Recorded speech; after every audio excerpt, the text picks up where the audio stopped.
இந்த week weekly recap போட்டுருவோம். Last week முடிஞ்சதுல்ல. மார்ச் 2லேருந்து மார்ச் 8 வரைக்கும்னு நெனைக்கிறேன். வீக்லி ரீகேப் தான் பார்க்க வந்திருக்கோம். அதுக்காக ஸ்க்ரீன்ஷாட் ஃபோன்ல இல்ல. அதனால தான் எழுதி வச்சிருக்கேன். என்னன்னா, ஸோ 77.34 அதுதான் வந்து ஓவரால் மைலேஜ் அந்த வீக்கோடது. ஆக்சுவலா 78 வர வேண்டியது. அது நான் ஒரு இடத்துல ரெக்கார்ட் ஆஃப் ஆனது தெரியாம ஓடிட்டேன். அது. அதுக்கப்புறம் ஓவரால் டைமிங் பார்த்தீங்கன்னா, 8 ஹவர்ஸ் 30 மினிட்ஸ். நல்லா ஈஸி பேஸ், ஸ்டடி பேஸ் அந்த மாரி ஓடுனேன். என்னோட ஆக்சுவல் பேஸ் வந்து குறைஞ்சிருச்சு. என்னோட ஈஸி பேஸ் வந்து முன்னாடி 720 இருக்கும். லைக் 129 டூ 135 ஹார்ட் ரேட்ல. இப்ப அந்த 129 டூ 135 ஹார்ட் ரேட்ல இப்போ ஓடுனா 640க்கு வந்துருச்சு. லைக் வித்தின் 2, 3 மந்த்ஸ்ல இவ்வளோ குறையும்னு நான் எதிர்பார்க்கல. பட் குறைஞ்சிருச்சு. I am very happy. So next இன்னும் ஒரு 3 மந்த்ஸ் எக்ஸ்பெக்ட் பண்ணா எனக்கு தெரிஞ்சு 6க்கே வந்துரும்.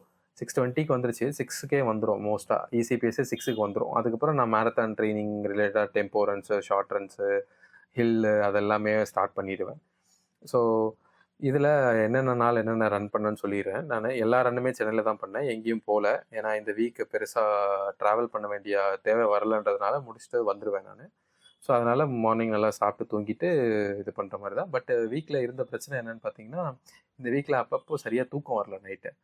மேபி 12:00 2 நாள் தூங்குனேன். ஆனா காலையில 5 மணிக்கே எந்திரிச்சு ரன் பண்ண வேண்டியதாயிடுச்சு. எனக்கு தெரிஞ்சு Thursday அண்ட் Friday அப்படின்னு நெனைக்கிறேன். Maybe Thursday and Friday or Friday and Saturday அந்த டைமு. சண்டே இஷ்யூ இல்ல. ஏன்னா சண்டே, சாட்டர்டே நைட் தூங்கி சண்டே எந்திரிச்சுட்டேன். சண்டே நைட்டு தான் வந்து மேட்ச்சு வேர்ல்டு கப் மேட்ச்சுன்றதுனால அத பத்தி பெருசா வொரி பண்ணல. ஸோ ஓடி முடிச்சுட்டு வந்து தெம்பா நல்லா சாப்பிட்டு சாப்பிட்டு தூங்கி நல்லா ரெஸ்ட் எடுத்துட்டேன் ரெக்கவரிக்காக. ஸோ மண்டே என்ன பண்ணோம் பார்த்தீங்கன்னா, 8 கிலோமீட்டர் ரன்னு 8.16 முடிஞ்சது. அது வந்து ஈஸி ரன் தான். டியூஸ்டே வந்து 9.06 அது ஒரு கண்ட்ரோல் ஸ்டெடி ரன் மாதிரி. லைக் ரொம்ப இது பண்ணாம ஒரு ஹார்ட் ரேட் மட்டும் ஒரு 145க்குள்ளயே அப்படியே மெயின்டெயின் பண்ற மாதிரி. வெட்னஸ்டே 13.33 அது ஹார்ட் ரேட் வந்து 145 தான். அந்த ரேஞ்சுக்குள்ளயே 142, 145லயே இது பண்ண ரன் பண்ணேன். Thursday 9 kilometre. அது வந்து ஈஸி ரன் மாதிரி தான்.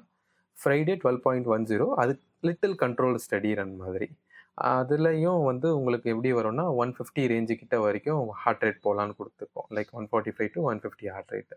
தென் சாட்டர்டே பார்த்தீங்கன்னா, 7 கிலோமீட்டர் ரன்னு. அது ரெக்கவரி ரன்னு தான். ஏன்னா, அந்த வீக்ல ரன் பண்ணதெல்லாம் ஃபெட்டிக்கும் போணும். ஏன்னா, நெக்ஸ்ட்டு சண்டே மார்னிங் வந்து லாங் ரன் இருக்குன்றதுனால அத பண்ணது. ஸோ மத்தபடி எல்லா ரன்னுமே ஜாலியா தான் இருந்துச்சு. சண்டே ரன் ரொம்ப நல்லாவே இருந்துச்சு. ஏன்னா, இந்த 15த் கிலோமீட்டர் தான் கொஞ்சம் கால் ஹீட் ஆன மாரி இருந்துச்சு. அதுக்கப்புறம் ஸ்டாப் பண்ணலாமான்னு ஒரு மாதிரி ஒரு செகண்ட் தாட் வந்துச்சு மைண்ட்ல. பட் ஸ்டாப் பண்ணல.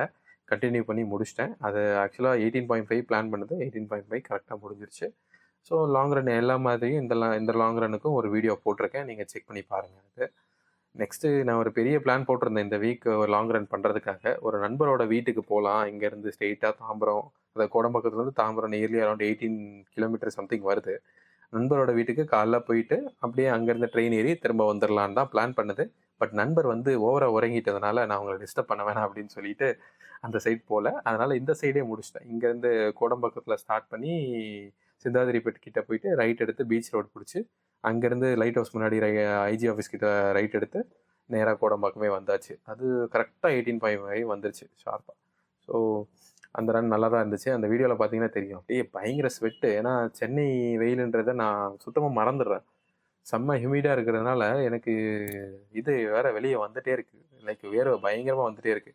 அதுல லாங் ரன்ல யூஸ் பண்ண ஒரு விஷயம் இருக்கு. அத சொல்லணும்னு நெனைக்கிறேன். பெல்ட்டு.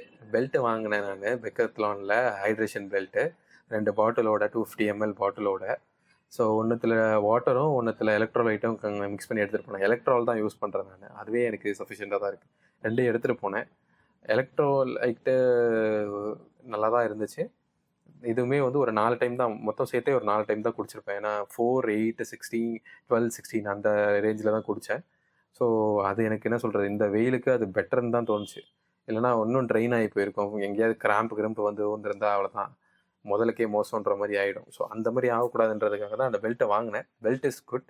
அந்த பெல்ட்டுக்கு ஒரு ரிவ்யூ போடுறேன் நானு. இந்த வீக் ஊர்ல ரன் பண்ணுவேன். இந்த வீக் லாங் ரன். அந்த லாங் ரன்னுக்கு யூஸ் பண்ணிட்டு, முடிச்சுட்டு வந்து ஒரு நல்ல ரிவ்யூவா போடுறேன் நான் அந்த பெல்ட்டுக்கு. பெல்ட் இஸ் காஸ்ட் அதோட காஸ்ட் வந்து 1600 சம்திங் இருந்துச்சு. ஃபோன் வைக்கிறதுக்கு இது குடுத்துருப்பாங்க பவுச்சு. தென் ஜெல்ஸ்லாம் வச்சுக்கலாம். நல்லா டைட் பண்ண முடியுது. அதான் மேட்ரு. எலாஸ்டிக் பெல்ட் வாங்குறது எனக்கு ஒன்றும் இஷ்யூ இல்லை. பட் அந்த எலாஸ்டிக் பெல்ட்டை நான் எந்த அளவுக்கு ஸ்ட்ராங்காக இது பண்ண முடியும், டை பண்ண முடியுன்றது தான் என்னோட பிரச்சனை. ஆனால் இந்த பெல்ட் அப்படி இல்லை. இந்த பெல்ட் கிளிப்பிங் பெல்ட் மாதிரி போட்டுட்டு நல்லா நம்ம டைட் பண்ணிக்கலாம். லைக் ஃபிக்ஸ் பண்ணிவிட்டு நல்லா டைட் பண்ணிங்கன்னா இந்த பேக்கில் இருக்கும்ல அந்த பெல்ட் மாதிரி அது நல்லா ஸ்ட்ராங்காகவே இருந்துச்சு.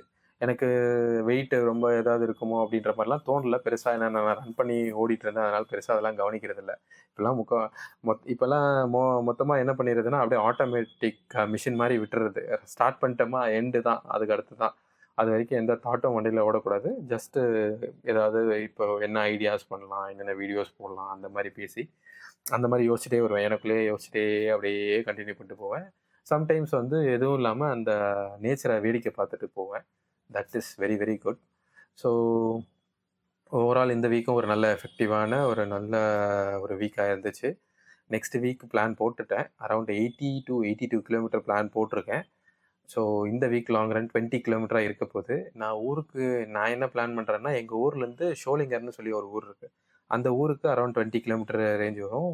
அந்த ஊரில் தான் பசங்க இருக்காங்க. அங்கே போயிட்டு இங்கேருந்து ஸ்ட்ரெயிட்டாக அங்கே போய் முடிச்சுட்டு அங்கேருந்து பஸ் ஏறி இல்லை ஆட்டோ ஏறி இல்லை அவனுங்களை கூப்பிட்டு வண்டியிலே வந்துடலாமா அப்படின்னு சொல்லி ஒரு பிளானில் இருக்கேன்.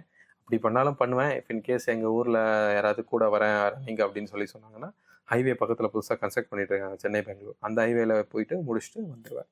ஸோ இந்த வீக் நல்லா போச்சு. நெக்ஸ்ட் வீக்கும் நல்லா போகும்னு நம்புகிறேன். எந்த இன்ஜுரியும் இல்லாமல் ஜாலியாக ரன் பண்ணணும். ஸோ அதுதான் என்னோட ஒரே aim. So that's it. Be strong, be happy, piece.